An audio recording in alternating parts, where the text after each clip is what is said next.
வணக்கம். உங்களோடு பேசிக் கொண்டிருப்பவர் உங்கள் அன்பின் முனைவர் ரத்னமாலா புரூஸ். சிவகாமியின் சபதத்துல நம்ம இதுவரைக்கும் எத்தனை அத்தியாயங்கள் பார்த்திருக்கோம்? 7 அத்தியாயங்கள் பார்த்தாச்சுங்க. இன்னைக்கு நம்ம பார்க்க போறது 8வது அத்தியாயம். புவன மகாதேவி அப்படின்ற தலைப்புல இருக்கக்கூடிய அத்தியாயத்தை தான் நம்ம பார்க்க போறோம். பாகம் 1 பரஞ்சோதி யாத்திரையில நம்ம பார்க்கக்கூடிய இந்த அத்தியாயம் 8. அதோட பேர் என்ன? புவன மகாதேவி. வழக்கம் போல கல்கி சுவாரஸ்யத்தோட ஆரம்பிச்சு சுவாரஸ்யத்தோட முடிக்கிறாரு. வாங்க என்ன சொல்றாரு இந்த அத்தியாயத்துல அப்படின்னு பார்க்கலாம். போன அத்தியாயத்துல பாத்தீங்க அப்படின்னு சொன்னா மகேந்திர சக்கரவர்த்தி நரசிம்மர் கிட்ட என்ன சொல்லுவாருன்னா, குழந்தாய் நீ போய் உன்னுடைய தாய் கூட போஜனம் பண்ணிட்டு என்ன பண்ணுங்க, மேல நிலாமாடத்துக்கு வாங்க, அதுக்கப்புறம் நான் உங்க கூட வந்து சேர்ந்துக்கிறேன் அப்படின்னு சொன்னாரா. அதே மாதிரி நரசிம்மர் என்ன பண்றாரு அப்படின்னு சொன்னா போயிடுறாரு. எங்க அம்மாவை பாக்குறதுக்கு போறாரு. அதாவது அரண்மனைக்குள்ள இருக்கக்கூடிய அந்த புறத்துக்கு போறாரு. ரொம்ப ரொம்ப வேகமா போறாராம். பின்னாடி தீப்பந்தம் எடுத்துட்டு போவாங்க பாருங்க, அவங்க வந்து இவரை பின்தொடர்றதுக்கு முடியாத அளவுக்கு வேகமா போறாராம். அப்படி அந்த புறத்தை அடையவும் அங்க குழந்தாய் அப்படின்ற ஒரு சத்தம் கேக்குது. யார் கூப்பிட்டிருப்பாங்க அப்படிங்கிறது தெரியும்.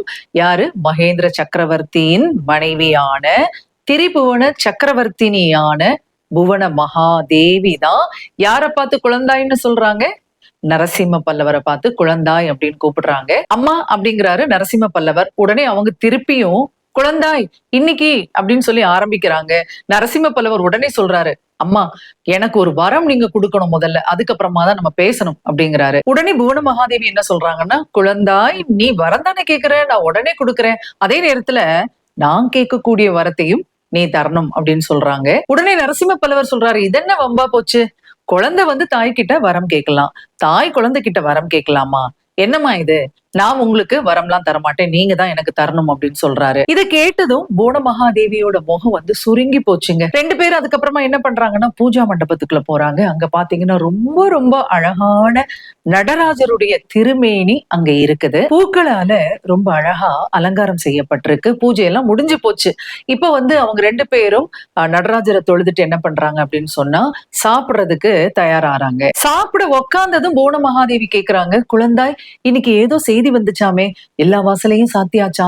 அரண்மனை முழுக்க அல்லோல கல்லோல பட்டுட்டு இருக்கு, எனக்கு மட்டும் எந்த விஷயமும் தெரியாது, நீயும் நினைக்கிறியா பெண்கள்லாம் மட்டமானவங்க அப்படின்னு சொல்லிட்டு என்கிட்ட சொல்லக்கூடாதா அப்படின்னு கேக்குறாங்க ராணி. மாமல்லர் பாக்குறாரு, அங்க வந்து உணவு பரிமாறுறதுக்கு வந்து பணியாட்கள்லாம் நின்னுட்டு இருக்காங்க. அவங்க முன்னாடி என்ன பேசுறது? அதனால என்ன சொல்றாங்கன்னா, அம்மா சாப்பிட்டுட்டு நம்ம வந்து மேல நிலா மாடத்துக்கு போவோம்ல, அந்த நேரத்துல நான் உங்ககிட்ட சொல்றேன் அப்படின்னு சொல்றாரு. இத்தோட இன்னும் ஒண்ணு சொல்றாருங்க தன்னுடைய தாய்கிட்ட, நான் வந்த பிறகுதான் தினமும் சாப்பிடணுங்கிறதெல்லாம் நீங்க வந்து விட்டுடணும், எனக்கு நிறைய வேலைகள் இருக்கலாம், இப்படி தினமும் பண்ணீங்கன்னா உங்க உடம்பு வந்து என்ன ஆகுறது அப்படின்னு சொல்லிட்டு மாமல்லர் வந்து தன்னுடைய தாய்கிட்ட சொல்ல, தாய்க்கு வந்து தன்னுடைய பையன் எவ்வளவு அக்கறையோடு பேசுறான் அப்படின்ற ஒரு சந்தோஷம் வந்து அந்த நேரத்துல வந்து வெளிப்படுது. ஆனா அவங்க எதுவுமே சொல்லிக்கல. இப்ப 2 பேரும் என்ன பண்றாங்க அப்படின்னு சொன்னா நிலா மாடத்துக்கு வராங்க. பொதுவா பாத்தீங்கன்னா காஞ்சி அரண்மனையில வந்து சாப்பாடெல்லாம் ரொம்ப பிரமாதமா பகல் நேரத்துல நடக்குங்க. ஏன்னா நிறைய பேர் வருவாங்க.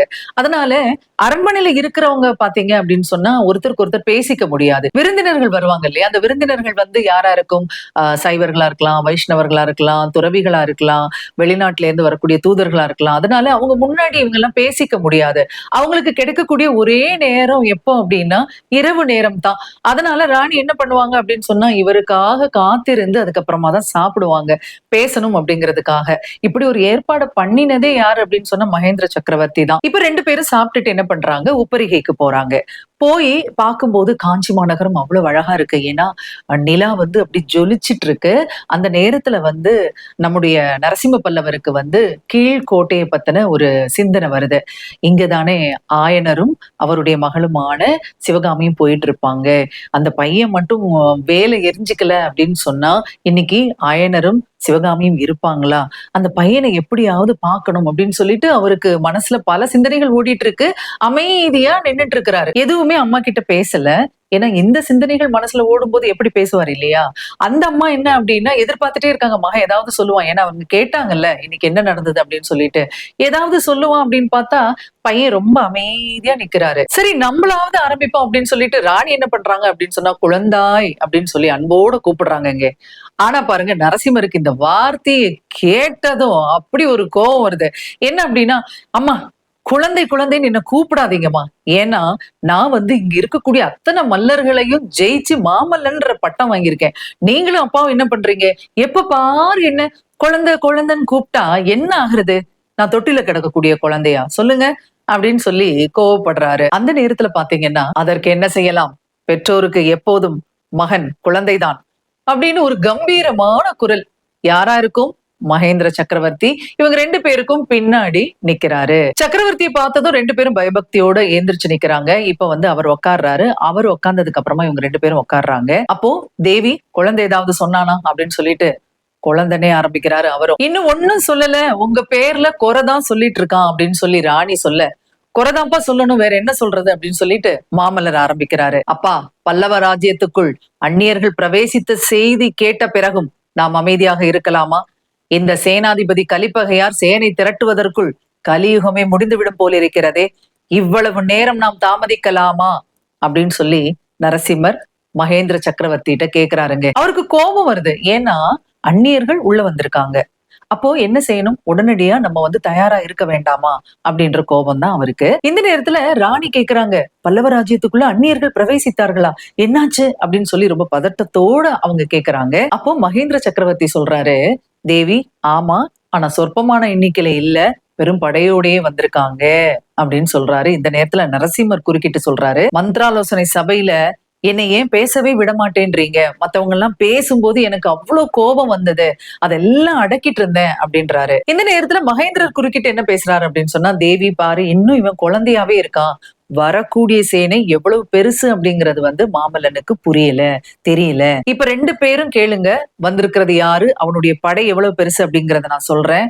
வரது யாரு அப்படின்னு சொன்னா, வாதாபி மன்னன் புலிகேசி துங்கபத்திரை நதியை கடந்து நம்முடைய ராஜ்யத்துக்குள் நுழைஞ்சிருக்கிறான். அவனுடைய சேனைகள் எப்படிங்கறத நான் இப்ப சொல்றேன். அவனுடைய சைனியத்துல லட்சக்கணக்கான வீரர்கள் இருக்காங்க, ஆயிரக்கணக்கான யானைகள் இருக்கு, பெரிய காளைகள் பூட்டிய நூற்றுக்கணக்கான வண்டிகள் வந்துட்டு இருக்குதான். அதுக்கப்புறமா 10,000 குதிரை வீரர்கள் வந்துட்டு இருக்காங்களாம். இந்த யுத்தத்துக்காக ரொம்ப நாளா தயார்படுத்திட்டு இருந்திருக்கான் இந்த புலிகேசி. நம்முடைய ஒற்றர்கள் இதெல்லாம் கவனிக்காம இருந்திருக்காங்க. இப்போ துங்கபத்திர நதியை தாண்டி நம்முடைய பல்லவ சாம்ராஜ்யத்துக்குள்ள வந்தாச்சு. இந்த நேரத்துல நமக்கு சரியான படைபலம் இல்லாததுனால பின்வாங்கிட்டு இருக்கு. எது? பல்லவ படை பின்வாங்கிட்டு இருக்கு. பல்லவ ராஜ்யத்துக்கு மிக பெரும் ஆபத்து தான் இது. ஆனாலும் நாம் வணங்கக்கூடிய திரிபுரத்தை எரித்த பினாகபாணியின் அருளால், அதாவது சிவபெருமானின் அருளால் எல்லாமே நல்லதா தான் நடக்கும்.